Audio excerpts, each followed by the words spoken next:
financial expert I had on the show a few days ago, Gregory Manarino. He's a YouTube sensation. He's a market analyst, and he said one of the things that they used COVID for was to shut down the global economy because the Western world was about to collapse, and that way that they can hide the numbers that they would have to publish. And I'm paraphrasing, and to stop the money velocity.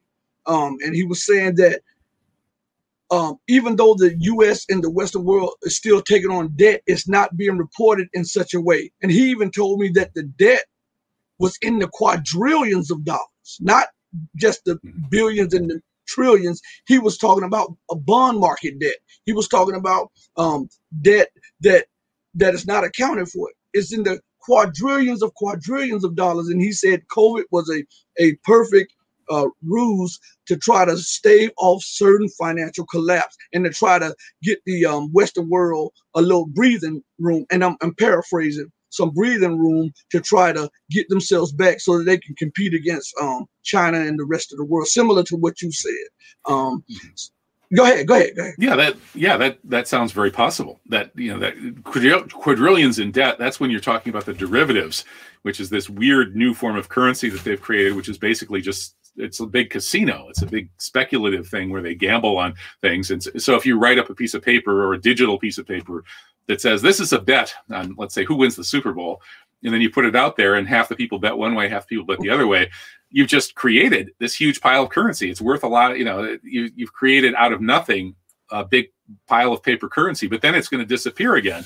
And so that's what derivatives are, is they're kind of these bets that become monetized. They become currency. And then somebody owes on all of these. One person's plus is somebody else's minus.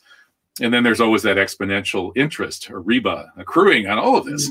So yeah, it's totally unsustainable. And yeah, I've heard these estimates of quadrillions of dollars in debt, this bubble that keeps growing. And you know, the problem is exponential interest. That's mathematically unsustainable. You know, real life grows in algebraically just in a flat kind of curve, whereas, you know, exponential growth just goes up, up, up, up, up. And you can have exponential growth for a short time in nature, but then the process collapses.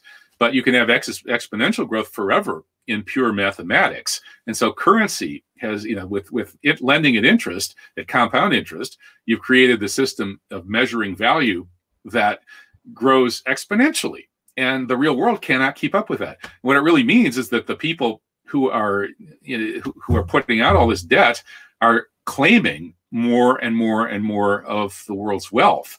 They're saying it really belongs to me because I lent out the money, and now I want my my ever increasing exponential interest back. And they get a claim on more and more of the money. And so more and more of the wealth of the world collapses into fewer and fewer hands. And that's what's been happening. And it's leading to social instability. And I think COVID may create a pause in that process.